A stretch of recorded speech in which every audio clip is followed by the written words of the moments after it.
Oye, hace 65 millones de años algo pasó en la Tierra que los dinosaurios se extinguieron, tengo la impresión yo, y no sé cuáles son las teorías más aceptadas hoy día, porque han ido evolucionando, mezclándose, qué sé yo, de por qué pasó esto, cuánto tiempo duró. No fue una extinción instantánea, parece ser, sino que duró algunos años y en historia de este tipo de ejemplares son varios millones de años duró la extinción. ¿Qué pasó? Hubo un gran asteroide que choca contra la Tierra, hubo erupciones o mega erupciones volcánicas, u otros fenómenos, o coexistieron varias causas. ¿Cuál es la explicación que se da de por qué desaparecen los dinosaurios, estos top de línea que eran en términos de evolutivos en ese minuto aparentemente, y simplemente desaparecen? La teoría más popular es justamente la del asteroide, o gran impacto. Es una teoría que... Uno que pega en México, hay otros que dicen que pega en la Antártica. Claro, el cráter mejor estudiado que tiene, que es consistente con la edad de fines del periodo Cretácico. Ahora quisiera hacer una salvedad: los periodos geológicos, las grandes eras geológicas, están marcados por eventos de extinción masiva. ¿Okay? Entonces, no es que haya coincidido que a fines del Cretácico termina justo ahí, sino que zoológicamente hablando, grandes linajes de animales se extinguen en ese momento y ahí se considera el fin de una era. Y se extingue, perdona, para entender bien, se extingue prácticamente toda la vida, o el 90% de la vida animal que se conoció en aquel entonces. Sí, animales en la tierra, en el océano. Los amonites, que eran un molusco cefalópodo muy abundante, sucumbieron casi todos antes del fines de este periodo. ¿Y las causas? Las causas. Mira, sabes que, como decía, la teoría más popular es la del impacto de un asteroide. Hay evidencia de un gran cráter que es contemporáneo, digamos, en edad. Hay evidencia ¿Es el de México? El de México, el de la península de Yucatán. Hay una capa de iridio, que el iridio es un material altamente pesado que está en el centro de la Tierra, pero que es abundante en asteroides, que está disperso en varios lugares del planeta y se especula que fue, digamos, el debris de este gran impacto el que cubrió el planeta por mucho tiempo y que justamente se asentó. De 500 kilómetros. 10 kilómetros de diámetro. 10 kilómetros? 10 kilómetros, exacto. Entonces, y las últimas teorías dicen de que cayó en el peor lugar posible, que es el lugar donde justamente se permitió que se levantara gran cantidad de debris a la atmósfera y que eso cubrió la atmósfera por mucho tiempo. Entonces, hubiese caído en el mar, las consecuencias hubiesen sido distintas, eso se especula. Ahora, esa es una teoría que surge en 1980 más o menos. Ah, pero es nuevita. Es nueva, es dentro de las teorías de extinción de las más nuevas y justamente... ¿Y previo a eso? Previo a eso estaba el tema de del contacto de los continentes, por ejemplo, enfermedades, volcanismo. Hay unas formaciones geológicas en la India, por ejemplo, que te indican de que hubo una actividad volcánica pero impresionante. Mega erupciones que podrían haber. Exacto. Y como te digo, la teoría del asteroide se acomoda muy bien a cómo pensamos, concebimos que son los dinosaurios, porque vamos a una cuestión un poco más profunda. Los dinosaurios tienden a imaginarse como animales gigantes, imponentes, que la única forma de extinguirlos es a través de un fenómeno que sea tan cataclísmico, tan imponente como ellos mismos. Entonces, justamente la teoría del impacto cae en los 80, que estábamos recordemos, en plena Guerra Fría, por lo tanto también estaba la amenaza nuclear, y es una teoría que encajó muy bien en un contexto. Hoy en día, pero no necesariamente eso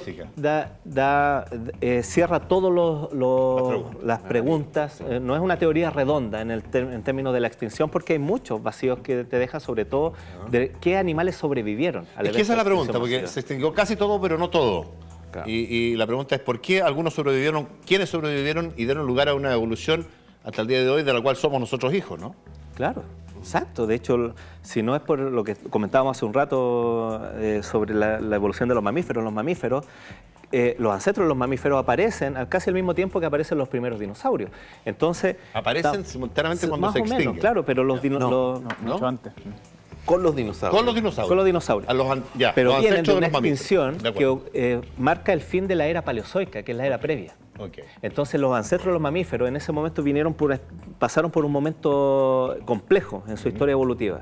Y cuando retoman, digamos por así decirlo, como empiezan a diversificarse nuevamente, los ancestros de los dinosaurios, más los dinosaurios, hacen su aparición en la Tierra y estos generan una suerte de sobreposición de los ambientes. Ya. Y los mamíferos quedan relegados a tamaños corporales mucho menores. De hecho, el cuando mayor hablamos de mamífero... ancestro de mamíferos, ¿de qué hablamos? Mira, primero, en una primera instancia, de un animal que tiene como una combinación de rasgos que uno esperaría en un mamífero despatarrado, ¿cierto? Pero con presencia de bigote, de marca de inserción para pelos de bigote, lo cual es un pelo modificado. Y después, en los mamíferos que conocemos hoy en día, los ancestros de los mamíferos que conocemos. Sin embargo, pero el hecho más importante es que el mayor de los mamíferos de toda la era mesozoica no sobrepasa el tamaño de un castor. No sobrepasaba, fíjate. Claro. Entonces, eso es interesante notar, porque mientras los dinosaurios diversificaban en formas, en tamaño, los mamíferos siempre más o menos tenían un... Y la extinción del dinosaurio le da curso, posibilidad y espacio al desarrollo del mamífero. Exacto, y después se extinguen los dinosaurios, que tal como decía Alexander, evoluciona la jirafa, los primates, las ballenas, los felinos, etc. Todo se viene expuesto. Bueno, yo quería mencionar que nosotros en Chile, en Magallanes, tenemos un sitio de los últimos dinosaurios que existieron, absolutamente al filo del tiempo de la extinción, al final del Maastrichtiano, digamos. Ahí tenemos un yacimiento riquísimo de fósiles, en Magallanes, con una concentración, ¿cierto?, de un gregarismo, digamos, de hadrosaurios, que son dinosaurios pico de pato, sumamente interesantes de estudiar. De hecho, son invasores a último segundo de Sudamérica. Digamos, poco antes de la extinción llegaron los hadrosaurios a Sudamérica, todavía no está muy claro cómo. Entonces también es interesante encontrarlos tan al sur, en Magallanes.